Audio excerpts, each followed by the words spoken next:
Hey boys and girls, now it's time for Talking Trash with Panda, co-hosted by Angry Sarge.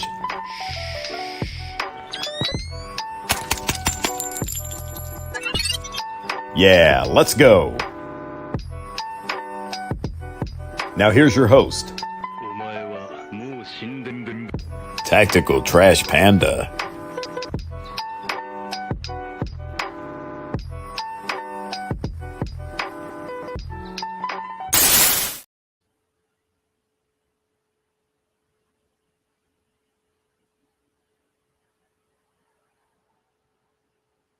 What's going on, guys? Thank you for joining us tonight. This is episode 10 of Talking Trash with Panda. Tonight's a special live. We got some exciting news. We got an exciting topic to talk about. Sorry, I had to put my phone on silent. But let me just greet our audience tonight. We have Savanity in the house. We have Caleb. We have Zion Zone. We have Angry Sarge in the comments. We have New Print Custom Firearms. We have Mike McClune. Let's see. Let's go down. We have Archie 2A Prints. We have 3D Media Research Group. What's going on, brother? Fearless Orca Tactical. We have Nick. Easy EDP. Jason Davis. Marconi Armory's in the house. What's going on, brother? We have Jose Romero and Mark Tucker. That's all I see at the moment. Guys, thanks for joining us tonight. Want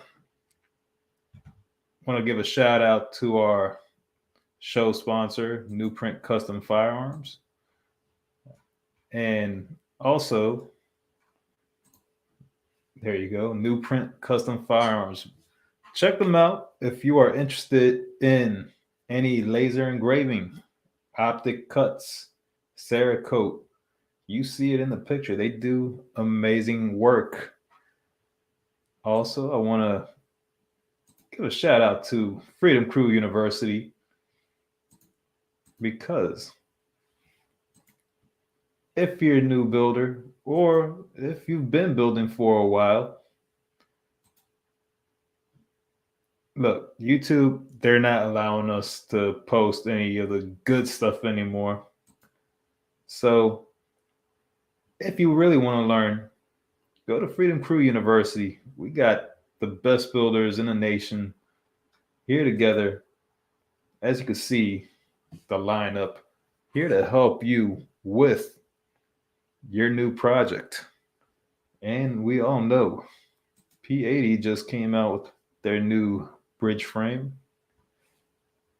I'm excited to take that on and teach you guys.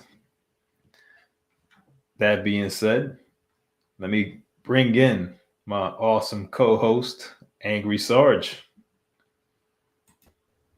What's going on, everybody? Good to see you. How's it going, brother? Good, man. I'm ready to lend my opinions on stuff. This is going to be fun. Oh, yes. This is more of your forte tonight. I know a little bit about it, but you actually have more experience with this kind of stuff. Well, if you want to call it that. We'll see. We'll see. There's going to be some people in the comments that are, I'm pretty sure, going to give us some good opinions and good advice, maybe. I mean, you never know. I'm always willing to learn from other people. So, Shogun showed up. Appreciate you, Ralph. Marconi. I know you called them out. You shouted them out. There's Average, Tech Money. I don't want to forget those guys. So, hey, Mark Tucker. All right. So, tonight, we're going to talk about not fully on the CQB side, but, you know, there is some CQB involved in your I guess, domain, I would say, right? Yeah, your castle, whatever you want to call it, your residence, your home, dwelling, things like that. So So I want to talk about maybe some considerations, maybe some stuff you can do if you've never cleared your house or anything like that, especially in the dark. Like in the dark, it's completely different than the daytime. We all know that. We definitely have better vision during the day than we do at night. That's why we have tools to help us see at night, like flashlights or weapon mounted lights or things like that. So I think it'll be a good little topic. And if you guys have any questions, make sure you pop them in.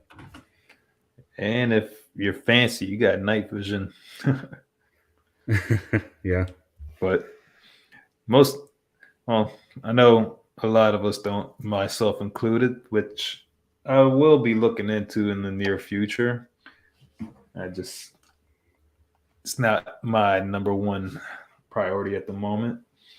But guys, imagine it's nighttime, everything's quiet, you have the doors locked before you head to bed. Maybe you're already asleep. You checked up on the kids prior, everything's good to go, and you hear a loud crash or a bang in the middle of the night that makes you jump out of bed.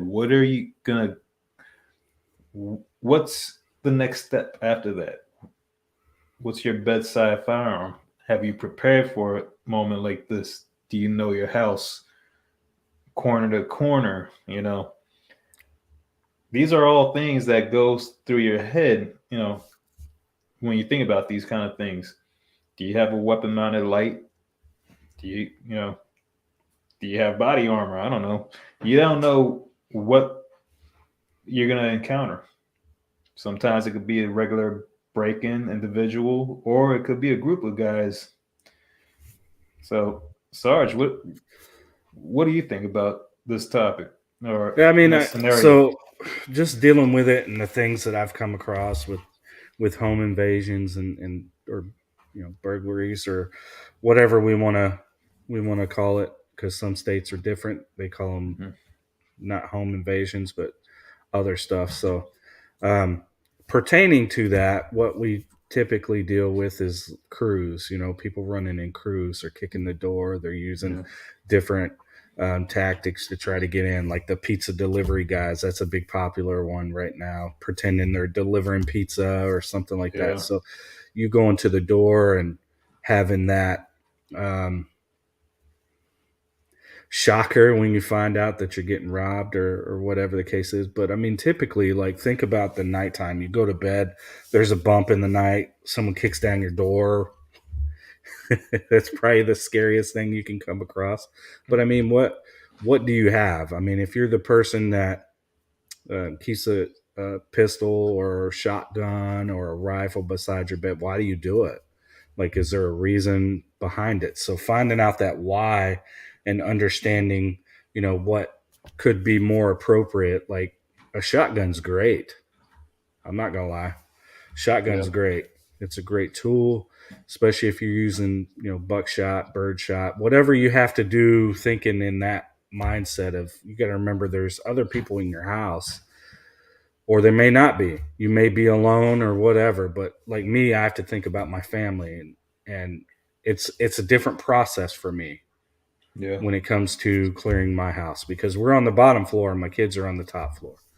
So I have to think, how am I going to get to my kids and what line of sight from the door? Jose Romero. That's pretty funny. I mean, you could try it out. I'm okay with it. Just make sure you film it, because I want to see it. Get that hot iron ready. Yeah.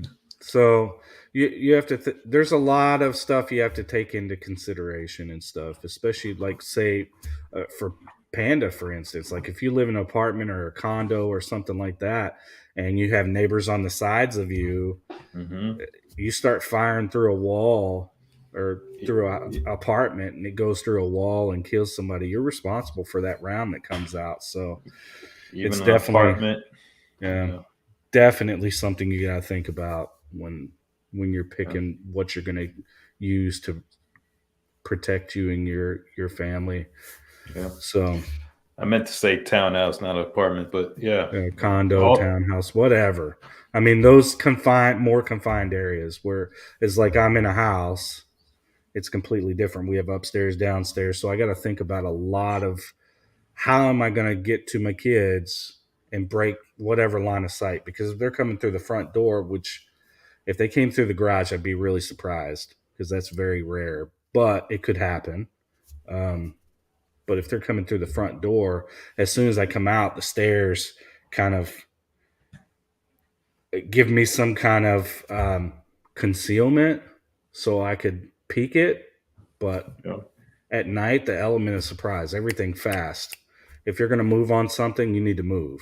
So yeah, and you know, dealing with if you're a parent with young children, you know, I know kids love to leave their toys all over the place too. So that's a tripping hazard sometimes. Yeah. So that could be another thing, tripping hazards due to unexpected, things. But again, do you have a good flashlight, weapon mounted light? You know, what's your go-to firearm? Have you thought about that first? You know, do you have enough time to put on body armor or anything like that if you have that rig right next to your bed? These are all considerations. Yeah, so the key thing here is understanding your layout, and can you do it in the dark, right? Because a lot of people don't get trained on low light. I mean, that's just not a thing. You carry a flashlight because you want to be able to see and do all that stuff. And some people are kind of those kind of people that are like, no, I got to have a handheld. I got to have a handheld and a pistol. Well, I mean, my whole thing is the reason why I wouldn't do that is because I like to have a hand free, because I can still work a pistol one handed.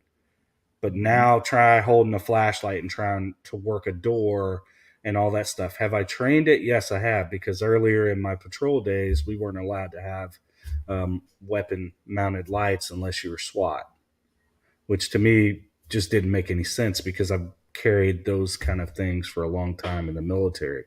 So, can you do? Thanks. Wow.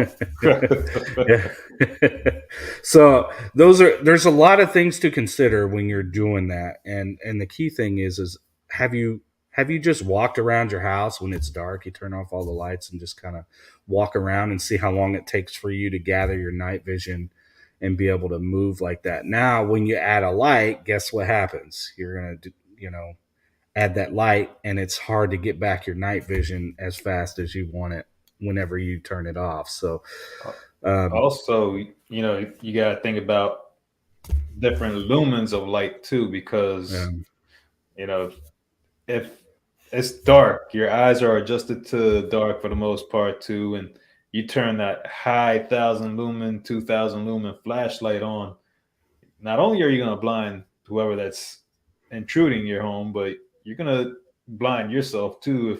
If shine, like Sarge said, like earlier we were talking, you shine it across a mirror or a white paint or something like that, or even just close by, like that's gonna kind of like throw you off for a moment. Yeah, I mean, you have to think about that and what's gonna help you. I mean, Shogun makes a good comment, but I think we're kind of past the age of the 100 lumen lights, unfortunately. So you get into a TLR 7 or TLR 1 sub, or even some of the O lights. The O lights are pretty bright as they are. Now, do they dim down? Yes, and they dim down pretty quick. So I think that's one of the advantages of the O light. It does serve a purpose, but it just, like I said on a previous stream that I was on, that it doesn't fit my purpose. Do I have them? Yes, I do. But do I use them? No. It's too much. So when you start thinking about high lumen, high candela, and all this stuff it's like flip-floppy, right? They want to say, well, it's about the lumens. No, it's about the candela.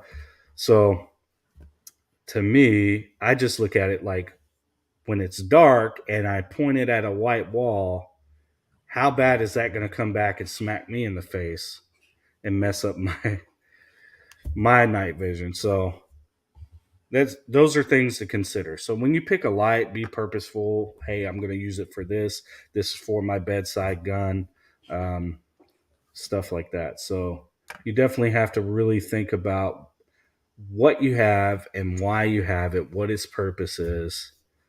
Are you going to run around and grab a spare mag, or what's your plan? Are you getting up to your family? Are you getting them all into one room? Who's calling 911? Who's doing? You got to have a plan. So if it's just you by yourself, you got to be the one that kind of pushes back and makes the call. And then when they breach that threshold, past a point of no return is what I'd like to call it. Once you get past that point of no return, it's game on. It's if you get it, you get it. So and it's on talking you. About handhelds versus weapon mounted lights, like inside the house, it's not gonna really matter if you point that flashlight at the intruder, like been brought up earlier. But I carry a weapon mounted light and a handheld when I'm outside the house. But inside the house, point that muzzle. I don't just know what keep your finger off the trigger until you actually know what you're pointing at. But really, nobody's gonna come after you for pointing a gun at them inside your own castle. Yeah. Do you put a light on a shotgun? Yeah, I have one for mine. Everything gets light because you never know. You may have to use it in the dark. I mean, you got to think about it from my standpoint. Like the Army, right? We fight best at nighttime, right? Because we have the advantage. We got the tactical advantage. We got night vision and all this stuff, thermals and all that. So we're definitely going to own the night, right? Mm-hmm. So on that, white light is a great tool. I mean, I used it a lot just on patrol, just to, disorient people or anything like that, especially when you're out in a county and it's really dark and you come running up on a dude who's coming out of a field or, coming out of the backside of his house, something like that. And you hit them with that white light, it disorients them, gives you enough time to PID, see what you can see as far as if they're a threat, if they have a weapon or anything like that. So, like I said, the biggest consideration is the tool, right? What tools do you have at your disposal that's going to help you? Because somebody's going to have to call 911. Somebody's, going to have to report what they saw. So you definitely want to be able to see. Also, it doesn't hurt having, security cameras. Yeah. If you have enough time, you can always check to see what's going on before you put yourself in a position where you may have to have a gunfight. So let's look at some of these questions. No, we got that one. It's got. We got more. Picked. Okay. No, we just had that one. So. Okay. Also, guys, if you have stuff to caveat on, please put it in the comments. I would love to hear your guys' take, or if you have a question like something specific or whatever, feel free to. This is your discussion. We're just kind of putting it on here. Yeah, guys. I mean, I know we don't typically get the opportunity to chat with you guys on these lives when we have a guest, but tonight we want to really focus on you guys.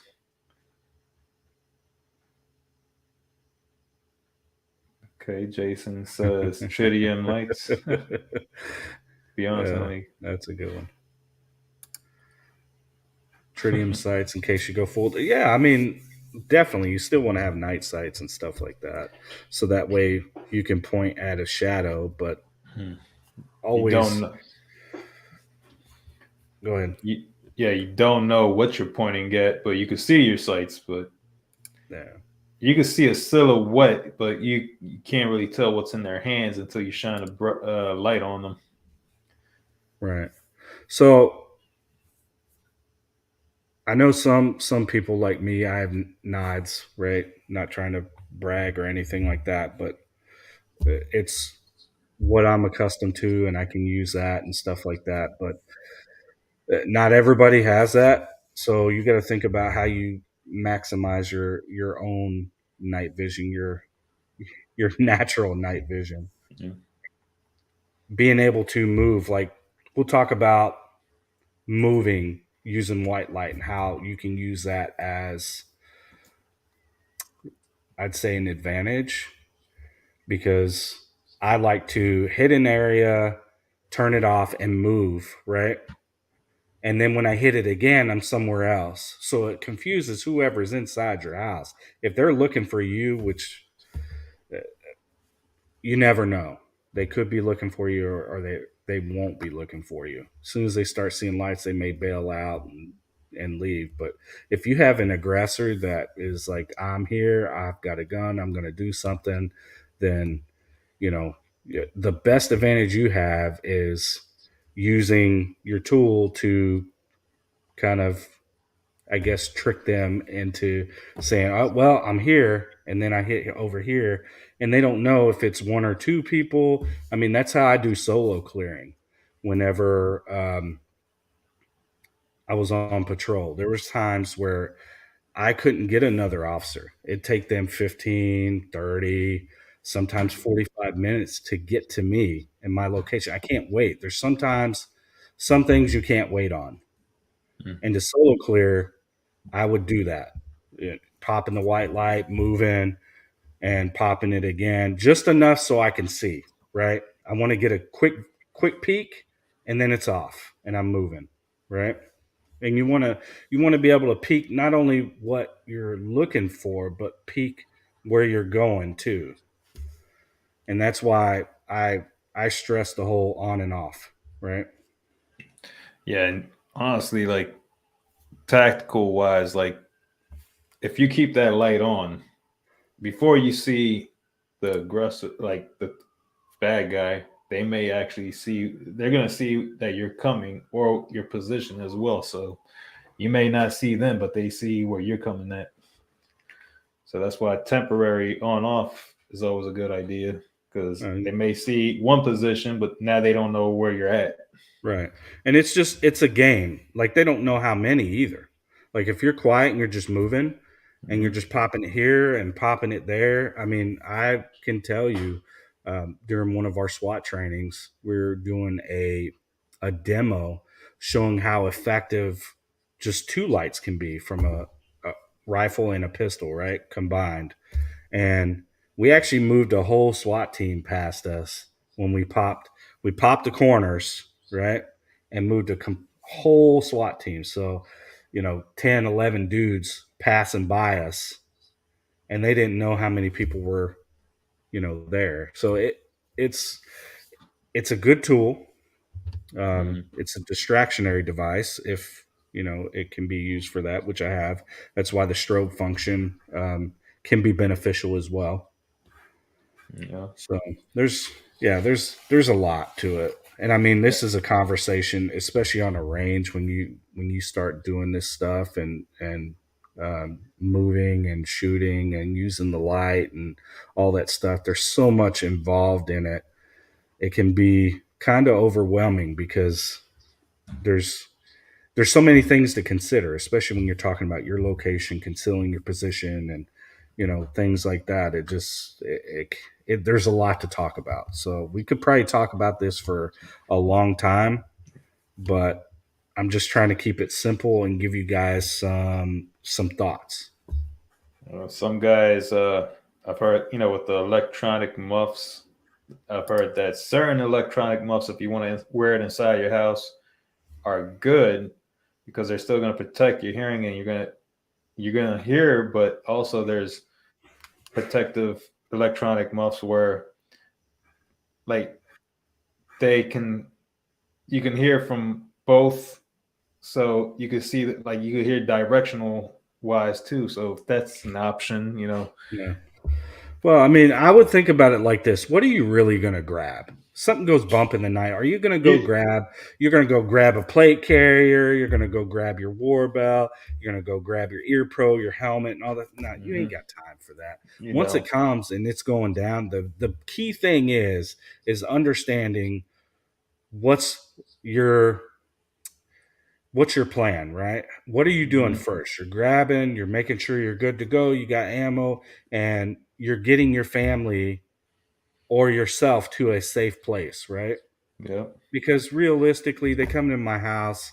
I'm very confident that I'll be able to address that, and my wife's going to go get with the kids or maintain that high ground. Because if they haven't reached upstairs, I'm looking for a funnel, and that fatal funnel is going to be my stairwell, because it's going to be hard for them to get up there really fast, right? Yeah.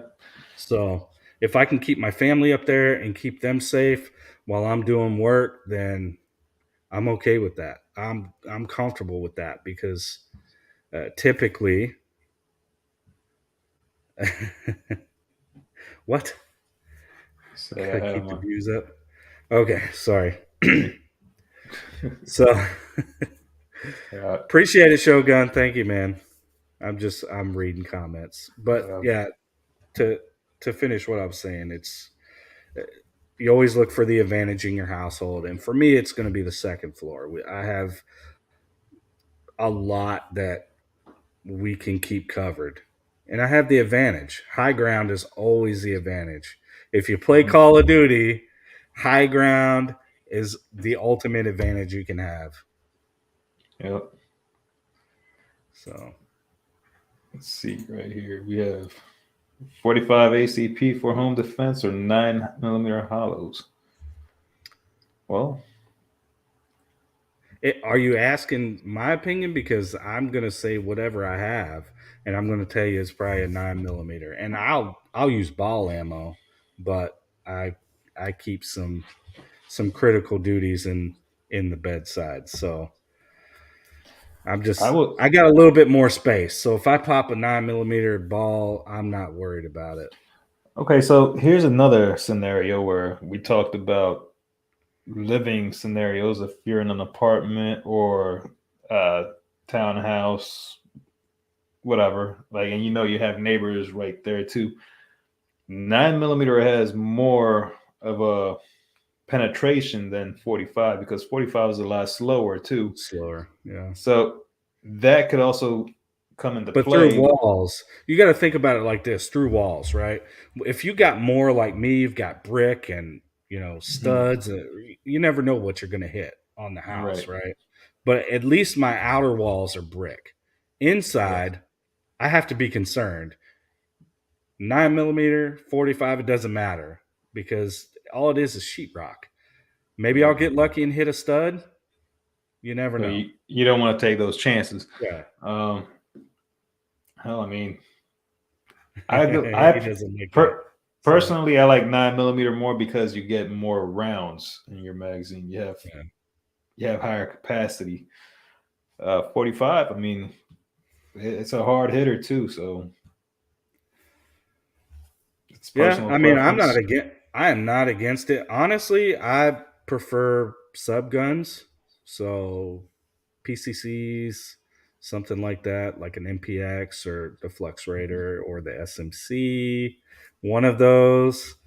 If you're baller and you have a UMP or an MP5 or something like that, then use what you got. I mean, if you got an AR, that's fine too. But if you're going to run an AR, I'm going to recommend that you run the Hornady Critical, the TAPS.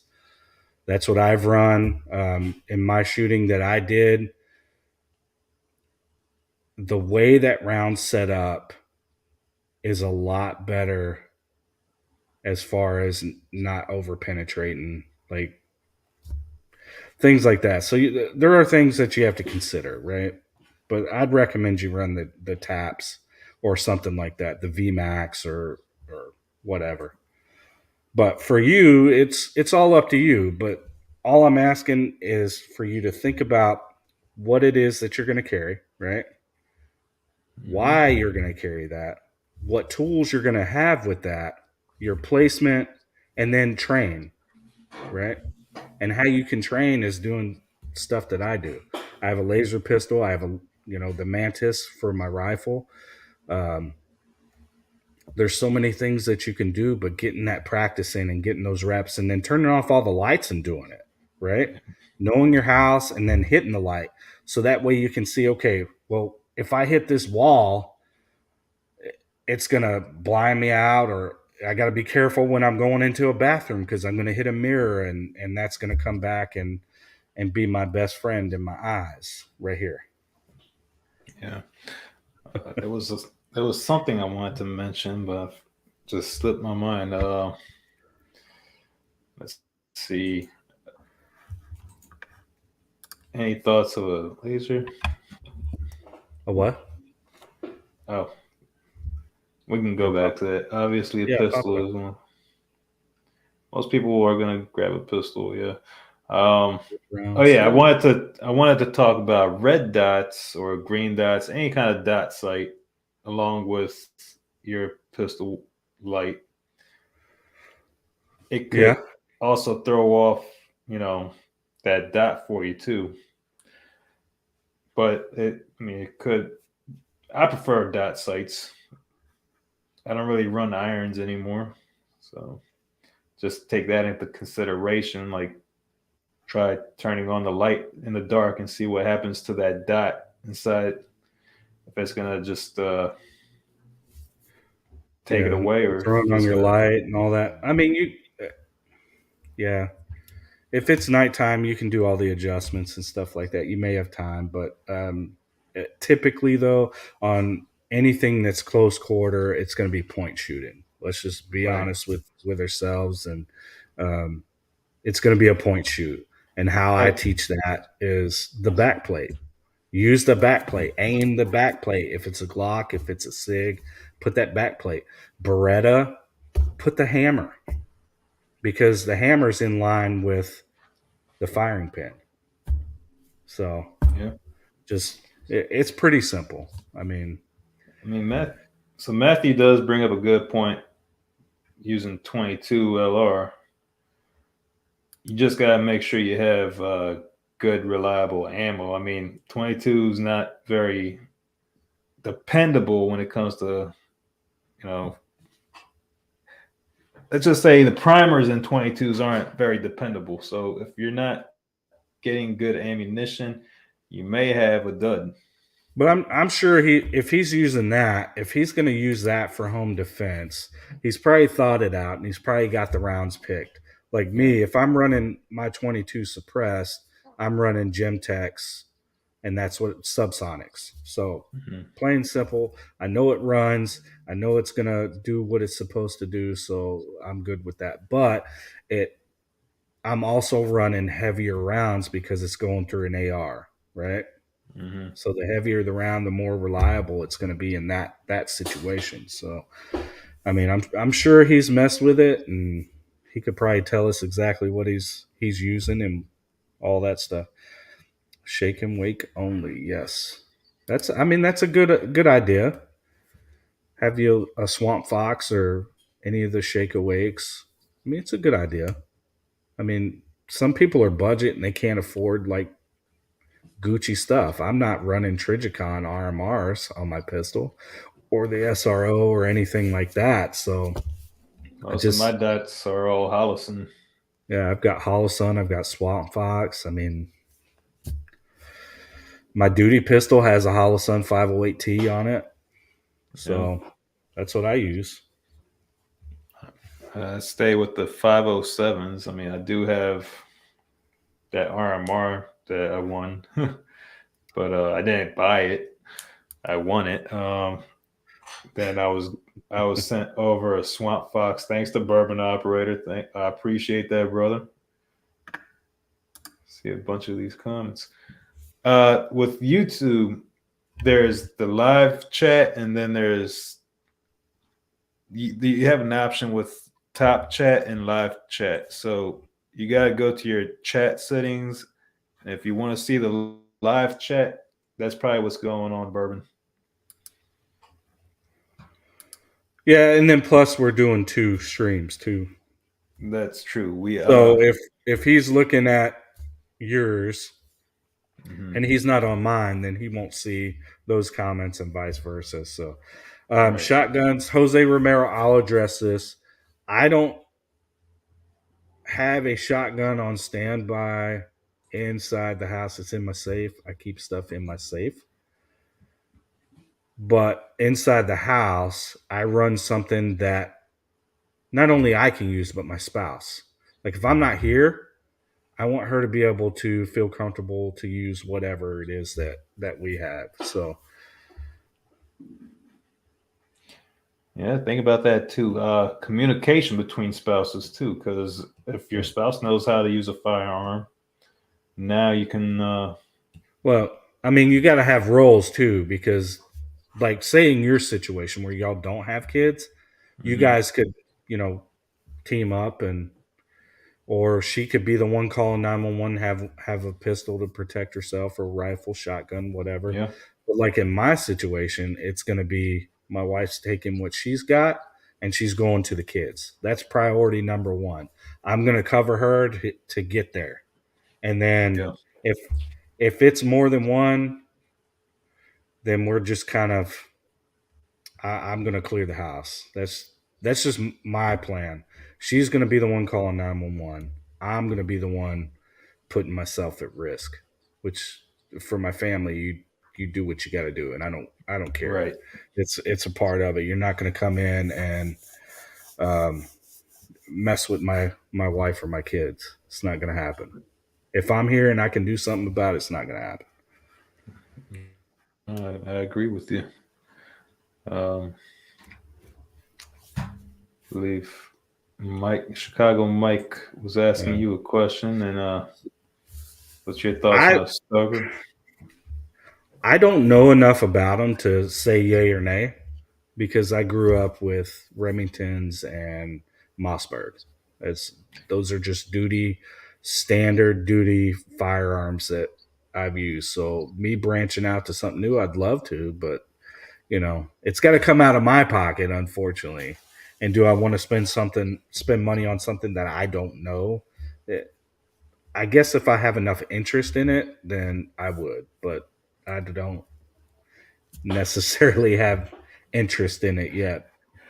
So, unfortunately, I don't know too much about Stoker either, but I'm with Sarge. I mean, I think we all kind of grew up on either Remington or Mossberg just because they've proven themselves time and time again. I would suggest if you're looking into a Stoker, definitely do your research on it. See the forums. See if you can find YouTube videos and how that goes, like torture tests and stuff like that.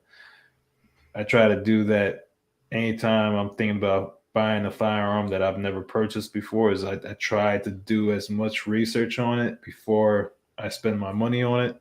Yeah, to save me the trouble. Yeah. No, I mean you got to think about it like this too. Like I'm so used to using certain firearms, right? Between the Army and law enforcement, you get issued everything, so that's what you get stuck on. So me branching out to, I started with Glocks, and me branching out to the M&P once to carry that, and the 320s, like just everything is kind of based on, okay, there's some interest there. It looks like a cool platform. Let me see how it's going to work for me. So, I mean, that's kind of how I do stuff. Appreciate you, Fearless Orca Tactical, for putting that in there. I would have never knew that. Semi-auto is definitely good. My shotgun's semi-auto, so I wouldn't mind getting a semi-auto next. I mean, I grew up with pump action, but yeah, semi-auto has its place. Also, I mean, if it's gonna be your home defense firearm, make sure you go out and train with it. Make sure you test different loads out of it. See if see what brand of ammunition works best out of it. Semi-automatic shotguns can be very finicky if you're not using the right load out of it. Mm-hmm. Yeah, I mean, I'm just going based on experience, like real world experience. So you'll have to bear with me on that. That's why I'm kind of slow getting in there into everything. Like the Walther PDP, I am not a Walther fan. I don't like how their stuff looks just weird, right? But when I got the PDP, and I got it because, tactical considerations, just loves that pistol. And then you have people like Wave Slave, who's like, oh yeah, man, it's a great pistol. And then other people have told me, hey, it's a great pistol. And then when I got it, and I got a deal for it. So Run Your Gun Tactical hooked me up. I appreciate him. So he hooked me up with that. I got it. I took it out to the range, and yeah, one of my favorites. So I'm just different, man.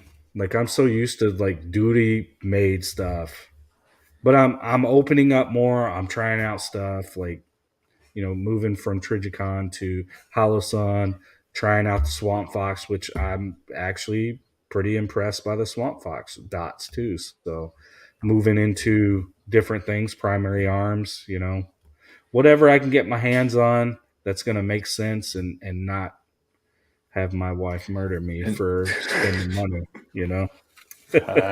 I hear you on that one. I fear her more than anybody. I think that's any husband. If I'm murdered, she did it. Remember that. and this is all recorded. Hopefully we don't get like kicked for me saying that. But it's true. She did it. I promise. As a married man, I think anybody that's married, they can understand that feeling. Yeah, I mean, the industry is evolving nonstop. So brands that may have been shitty when they first came out, may be nice now after they've gone through their testing and quality control and all that. I mean, just Well, and here's the other thing you have to consider too, and I'm just going to keep it real. Like, I've tried to train my wife. Sorry, train my pistol. I mean, tried to train my wife on using a pistol and stuff, and I've not been successful. She probably needs to go see somebody. But like, I gave her my rifle with my aim point on it, and she ran that thing like a champ. So I had to really think about that, and that's why I'm addressing this, is because of that comment. But she's tried a shotgun, all that stuff, and she's just more comfortable with rifle type or pistol caliber carbine type firearms. So that's why for me, I keep so that way she can do, if she needs to use it, she can use it, because she's good with the MPX. Very good with the MPX. And it's got 30 rounds. I can bump it up if I want to, but I'm working on modifying that and making it better. So it's going to be a bit, but I'll get there. But that's why, to address that. And you're mostly right. Most home invasions where there are people getting shot, or the homeowner shooting a suspect, is by a pistol most of the time. So I feel like that also has to do with a lot with concealed carry permits have shot up the past decade, let's say. They have drastically gone up, which is a good thing. And I feel like because you're wearing a pistol on you all day, you're going to have that as your bedside firearm as well. Yeah. So, whereas, before, concealed carry permits weren't as popular or not, available in most states. No, and I mean, it's a good thing. Think about it like this. With it shooting up like that, it's a great thing, because you have more people. I'm all for it. that are using their rights. I mean, Yeah. Hey, go out there. Sorry, I don't want to get too crazy, but protect yourself, right? Yeah. Yeah. That's I the whole mean, point, because you are your first responder. I'm Let's just all be honest. for it. I'm all for it. Honestly, like we have a few states now that are constitutional carry, and honestly, I'm looking forward to seeing more of that in more states. Right. But Yeah, it'll be good. yeah. I hope that does happen, because Mhm. not all of us on the LE side are like, no, you shouldn't have guns. Like I'm telling you what, the times that I've responded to people defending themselves, I wanted to like high five them. Like, hey, yeah, thanks. Appreciate it.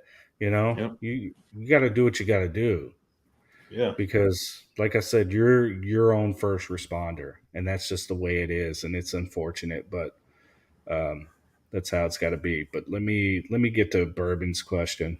I saw it. There we go. Get that answer. Yes, I like it. The Kraken's worth it, in my opinion. Um, it's a cheaper version of the Acro. I'll say that. But I mean, I've been impressed with it. I have. I mean, I don't. I won't say that it's the best thing out there in the market, because it's not. It's got its own shortcomings. It looks like a mailbox, just like the Acro. But I think it's a really good optic. I really do. So if that's something you're looking at, which I forgot we had that conversation, Bourbon Operator, you should definitely get it.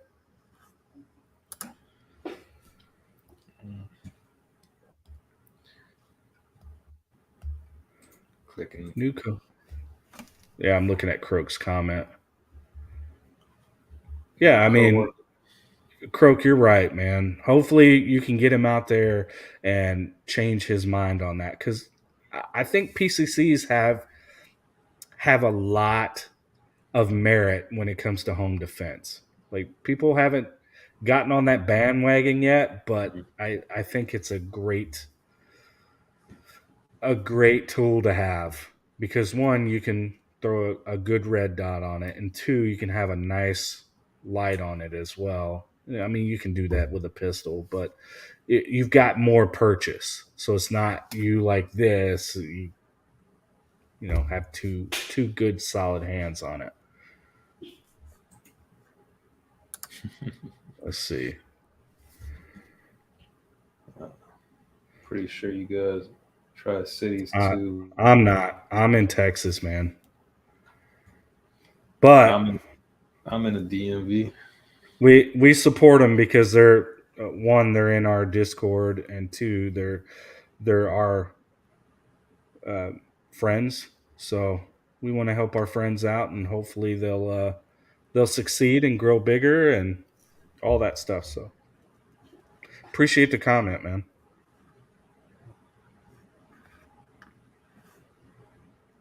What's this? Too much of folks watch too much TV thinking handguns. Oh, well, best thing I would say to do is go take them to a range, give them the fundamental rules of firearms first, and then tell him, all right, why don't you show me what you got on that target first? Then once he sees how shitty he gets, then you can start giving him pointers. Yeah, I mean, it's just one of those things, and Croak knows. I mean, he's a former military guy. It's just get him out there, and the best thing you can do is make it fun, I guess, and maybe he'll get something out of it. But if he's just stuck on it, it's just let him fail. That's how I do it. Just let you fail, because you need to know. You need to know what your failure point is. Yeah. And if you can't address it, you can't be man enough or woman enough, or whatever it is these days, to address that, then that's on you. Like, I'm not going to waste my time. So, But I've also learned sometimes you gotta let their ego get the best of them. So let them try it. Thinking if he thinks that it's a lot easier to shoot a pistol than a rifle or vice versa, like I said, just take him to the range. Let him. In his mind, he's all that, right? That's the target. Let me see how well you could shoot. Yep. If then once he sees that, oh wow, well actually I'm not as good as I thought, then he might be more open to hearing you out on your advice. Matthew, thank you for that order, brother. I'm happy to hear that you got your Trash Panda shirt. Which reminds me, guys, if you're interested in any Trash Panda apparel, I do have a Teesprings account. I believe it might be in the description. Let me just check real quick. If it's not, I do have a link tree. Yes. Is that in there? Yes, my link tree is in the description. So you could go to the Teesprings link through the link tree and you could order some merch if you like to. It will definitely help out the channel. But somebody said something about an AK earlier. Yeah, that was Jacob Murphy. Yeah. My wife's gonna rock the PSA AK-102. I'll convince her AKs are for women. Hey man, I'll take an AK or AR, whatever that's close by. Cool thing about ARs, I mean the AKs are like if you don't have a red dot on there and it's CQB, you could actually use that front circle dot, the front circle sight as a circle dot like you would in a red in a holographic sight. Yeah, it's definitely something. And this is a good point. Like Jacob Murphy brought this point up, and it's true. You need to pretty much, I won't say fortify your house, but you need to fortify your house. You need to understand, that a camera, like I have on my phone, I can look at my cameras anytime. I can pull it up. I get alerts. I've got alerts for the front, the back, sides, all that stuff. So that way I'm getting notified that somebody's entering. So if they break that, because people are getting smarter and I've seen it, they're disabling cameras and stuff because, they're on that Wi-Fi signal and stuff like that. It's a good tool, but it can fail. Mm-hmm. It really can. So having the backup, like, right here, having the doors and the windows and stuff like that. So yeah, definitely having an alarm system period is great. Yep. I just thought about something too, and I want to hear your thoughts on it. I'm somewhat against it, but it kind of goes into the whole home invasion topic and all that, how to protect your home. If you were to hear noises outside and then you see somebody trying to steal your car or inside your shed and all that kind of stuff, call the cops or go outside. You definitely call, right? I mean, some states are different. They don't have stand your ground or castle law or anything like that, or things where you can protect your property. But I mean, to be honest with you, I'd rather lose a car than, shoot somebody and then wind up in prison because they don't like me that day. So another thing too is for your own safety, because if there's a group of guys, one could be on lookout and they're going to look at the point of entry and exit. So as soon as you get out that door, they're going to see you and they could do a lot worse things to you. Yeah.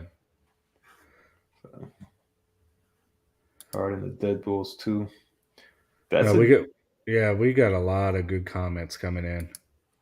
All right. So one trick that I do for any home that I live in is I'll take out the small, tiny screws that come into the side the locks and all that stuff, and I'll put like 3-inch screws for the handles and the locks and stuff like that go into the frame of the wall.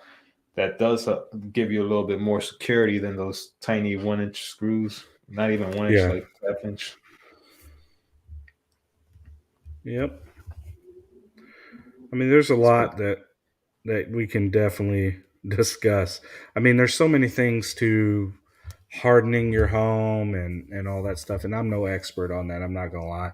Like, I've got stuff that I know that will work, but it can be defeated. Just like anything else, it can be defeated if somebody really wants to get in. But hardening it, like, doing longer screws, deadbolts, and stuff like that, making your home a hard target. It's going to help you. It's going to give you some time too. So if you need to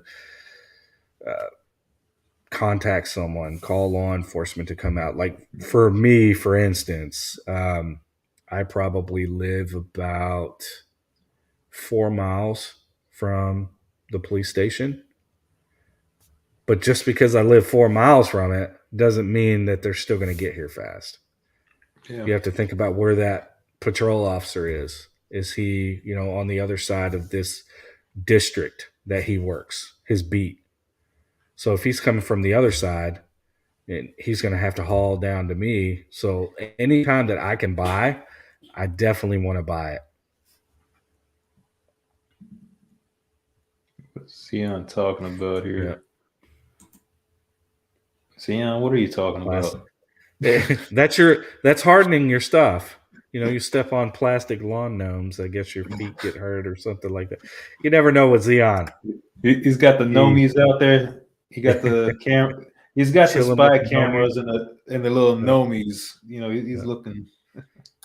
Chilling with the gnomies, right? Yeah, exactly, Croak. I mean, you never know. I mean, even in Texas, it can change depending on who your DA is and what's being pushed. I mean, you just never know. I know we got a question, but I'm trying to get through. I'm trying to get it through everything like this. I'm just going to call you, right?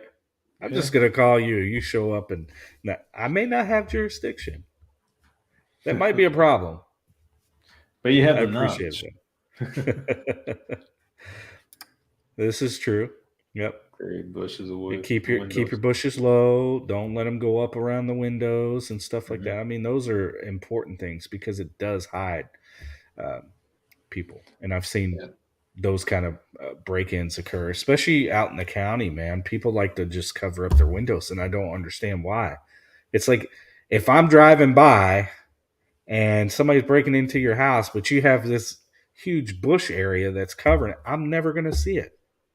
Mm-hmm. If I'm doing a security check in your area, I kind of like to look around because it's fast. I ain't got time to just go house to house and search, the whole front property or the back property. It's quick because I'm either on my way to another call or whatever is going on, or I'm headed back to the station to write a report and I'm just making a quick pass by. It depends. Actually, yes. I like that too. The motion detected lights. I actually installed those at my parents' house a while back, just because there's a lot of dark areas around that house. So if anything moves, those lights are gonna turn on. Oh, jeez. The comments, man. Always Croak. He's always doing that. He's got all. Yes, he does. He's got all the good. He's got better stuff than me, man. Ridiculous. All right, let me get to some of these questions. Let me see what we got.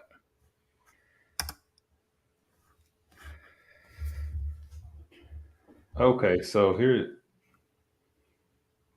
we have. I will tell you this: it is not a Geisley. It is not anything that you might be thinking of. Mine is actually built. Mine spikes lower, Troy upper. Seekins parts and CMC trigger and all kinds of other stuff. I got a D-ball on it. I've got a Trigicon MRO. So mine's a hodgepodge put together, meant for duty. So, I'm gonna admit it. Like, I don't have a Gucci AR. I run a Spikes tactical lower that I've put together. Hey, dude, you got that BRN, man. Well, I don't really consider that a AR though. I mean, it's somewhat of an AR, but it's different. an AR. Come on. Same, but different.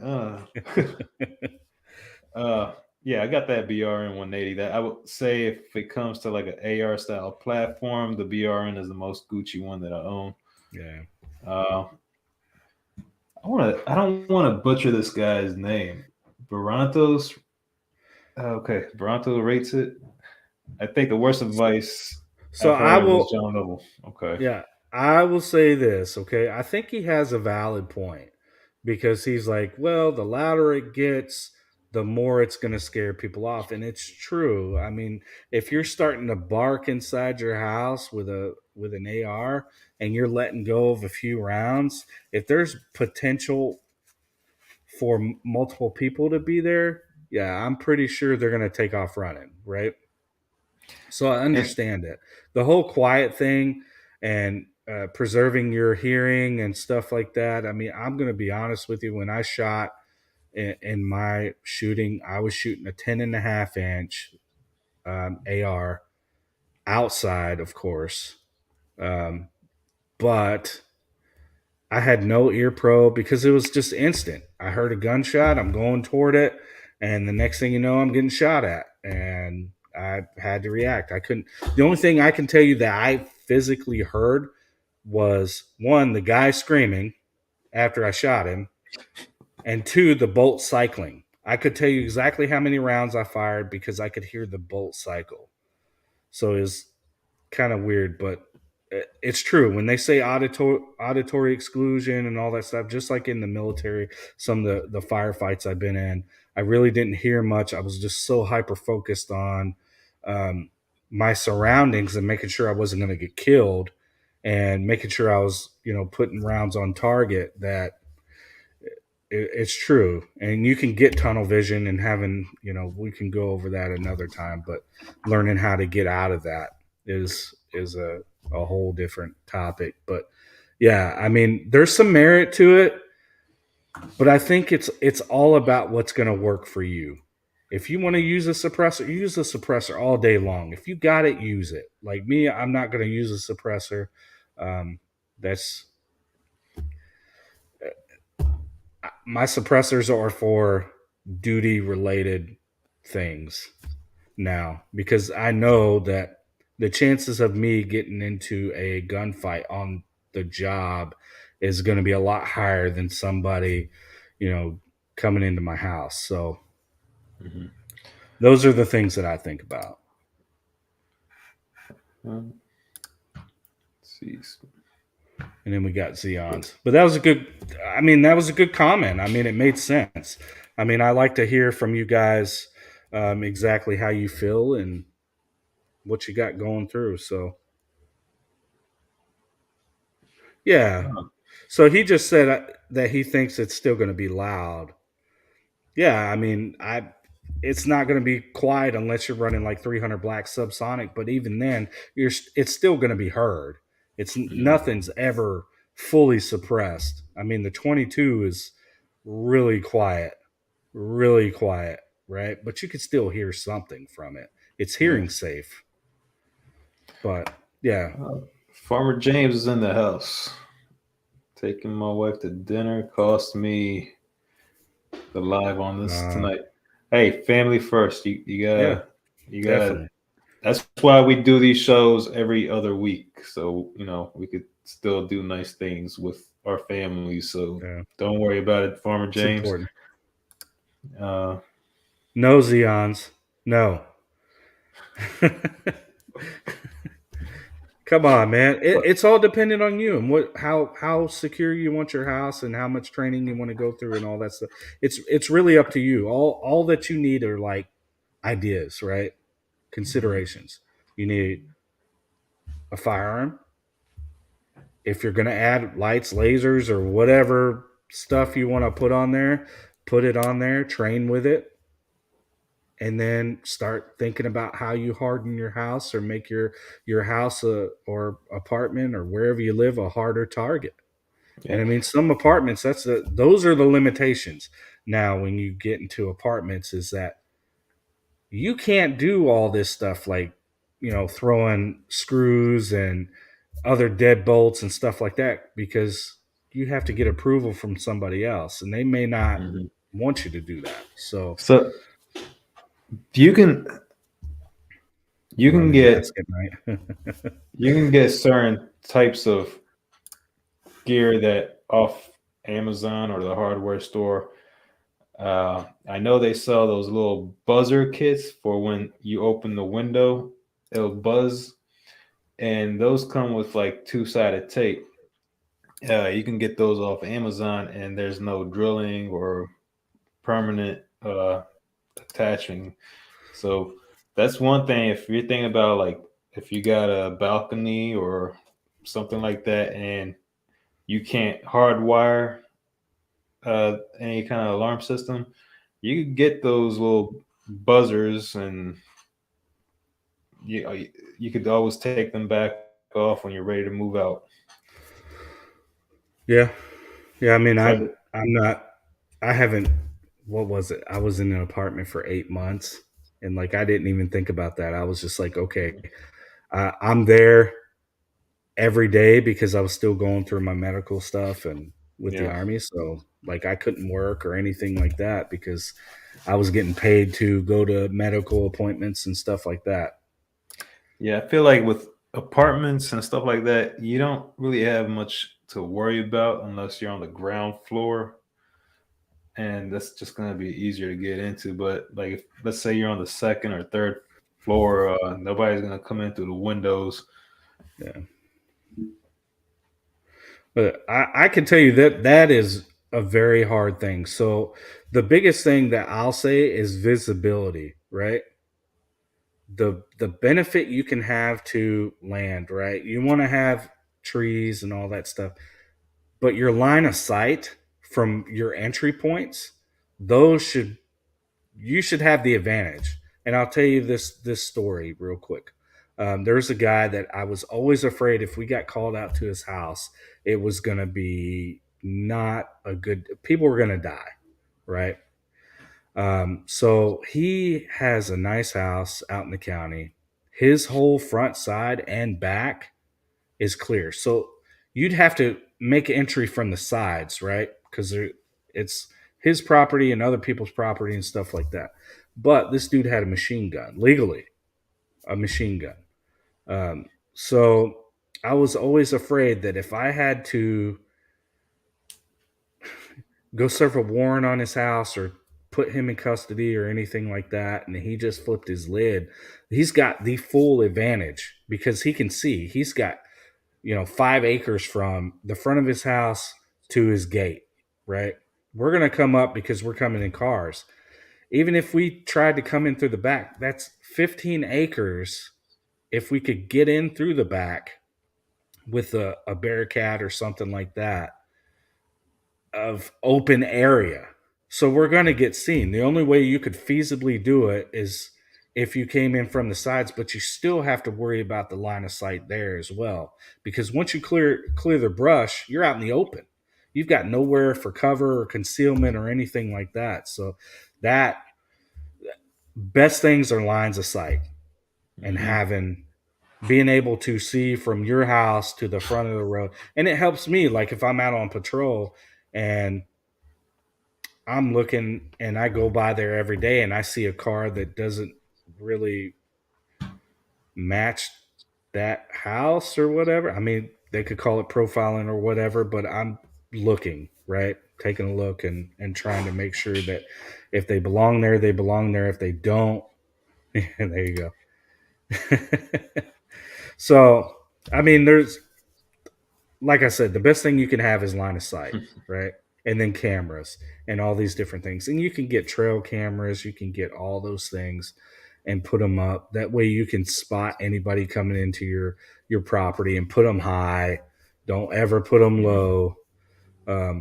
So there's a lot of things that you can do, but definitely lines of sight is how your first line of defense. Yeah. We're getting past our close. 1 hour mark. I guess we'll stay on here for another 5 minutes. Yeah, we won't stay on too long. I'm looking on this. Yeah. What's your top recommendations for training? I'll be honest with you. There's really no training, man. Like you just have to have the mindset that if somebody kicks in your door, you got to do what you got to do. It's going to become survival at that point. So realistically, your frontal lobe is not going to be in control of that situation anymore. It's going to be what you trained for. The after effect, the only thing I can recommend, just based on my experience, is talking to someone. And I had to go through quite a bit of counseling because in the Army, it was a stigma to go get help, right? Especially in the early parts of the war, like I was in. PTSD, you were looked down upon, kind of like the Vietnam vets or shell shock, or the World War II vets, shell shock, and all this other stuff. So, reaching out, getting help, that's the key. Is the after. The before is just getting in that mindset. Like if somebody comes in, I'm going to do work. That's it. There's no questions about it. I've got to protect my family, and that's it. So having that mentality from the get-go is what is going to keep you from hopefully freezing. Understanding that you can get hurt, you could die. You just have to accept it. And I'll tell you how I dealt with the war stuff. And this has kind of got me through all my stuff is before I go out on mission, I tell myself I'm already dead. I'm already dead. So whatever happens, happens, right?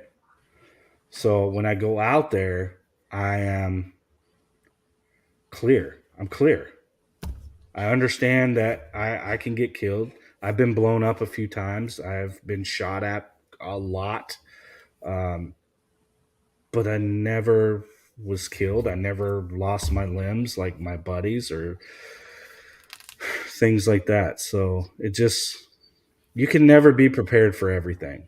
And it's just like scenarios, doing scenario training, even as law enforcement, when you train and you try to think of every scenario that can happen, there's always a variable that's going to pop up that you never even came close to thinking about. So, all right, I don't want to touch too long on it, but I appreciate that question, man. But another thing I would say, like, not just the mental effect of it, but get carry insurance if you don't have it. Yeah, I agree with that. I have it. I have protection for that. So I have it too, just because there's going to be lawyers, even though you're in the right, there's going to be lawyers trying to get back at you. Yeah. So I touched it. Yeah, exactly. I agree with that 100%. So I'm sorry, guys. I know we could talk about this stuff for a long time, and I appreciate all you guys putting in comments and stuff like that. I mean, it keeps the conversation going, and it gets things into a different perspective, because I'm seeing it from two of the professional sides, right? And that's how I'm looking at it. So hearing from you and wanting to know Farmer James. I'm sorry, I read Farmer James' comment here. I'll put it up here. That's why I chuckled. So that's what you call a flashbang. Yeah. So just getting a different perspective and thoughts from you guys really helps me kind of look into my own stuff and my own tactics. Is it sound? Is it going to work for me?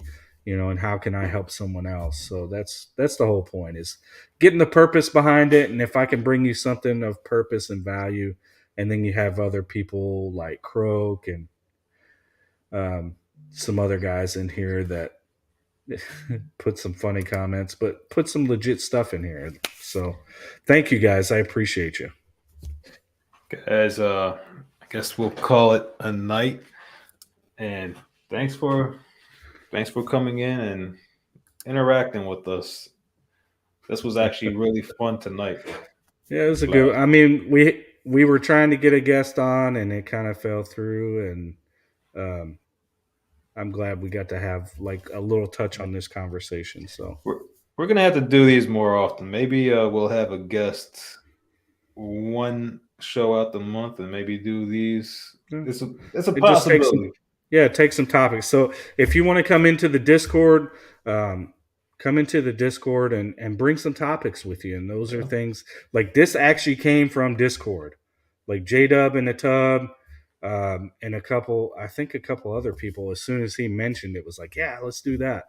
So this actually came from the Discord. They wanted to talk about it. So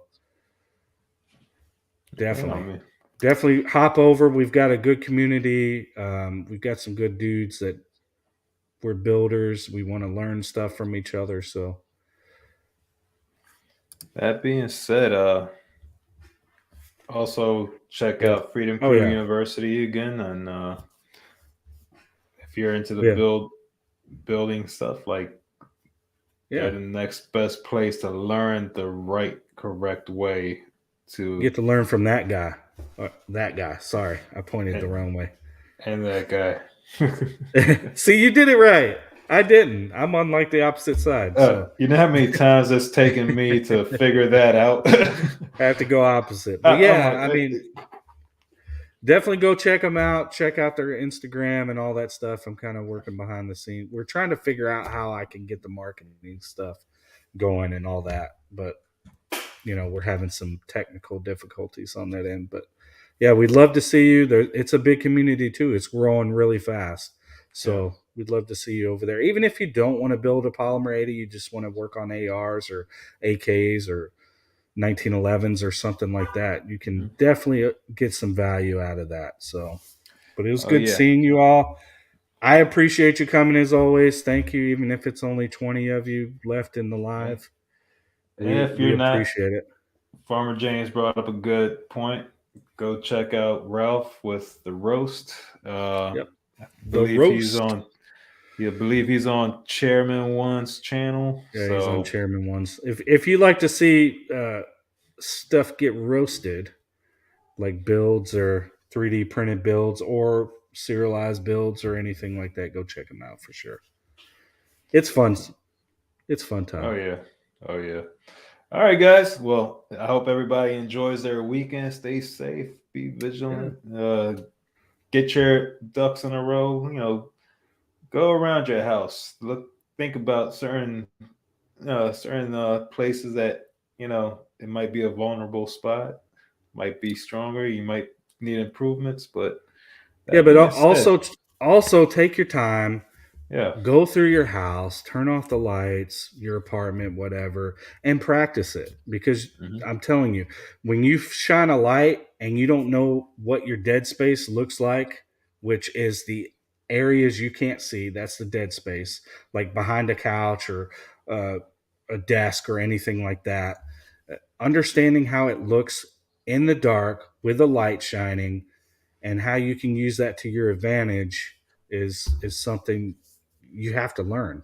So, and we're not doing the 17th because it's St. Patty's Day. So it's going to be, I think this is a 3-week. Is it a 3-week break or something for the next show?